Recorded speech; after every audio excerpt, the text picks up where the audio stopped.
My name's Isaac, and today I'll be teaching you how to multiply. Before we get started, there are some rules I need to tell you though. The first one, when multiplying, the order of the numbers simply do not matter. So basically what that means is 12 times 2 is effectively the same thing as 2 times 12.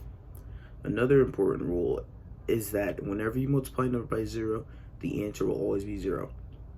Another thing that you should keep in mind is the numbers you multiply by are called factors, and the answer you get is called the product.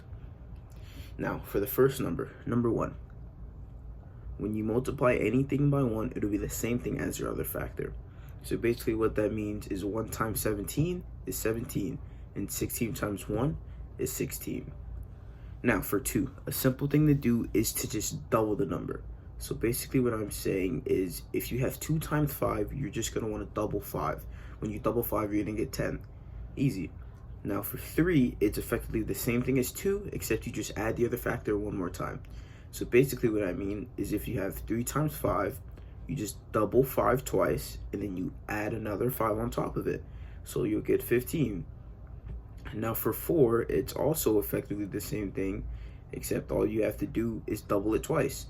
So basically what that means is for 4 times 10, you're going to want to double 10, you'll get 20, and then you're going to want to double that again, and you'll get 40, which is your answer. Now for 5, there's a simple trick that you can just use your hand and do 5 ones, and just keep doing that. Keep counting on your hands. Each hand will be 1. So for example, you have 5 times 3, you count 3 hands, and you'll get the answer of 15. And for 6, all you have to do, you can just use that same exact trick and just add the factor one more time on top of it. And for 7, I'm gonna be honest, there's no easy trick. Just use your calculator.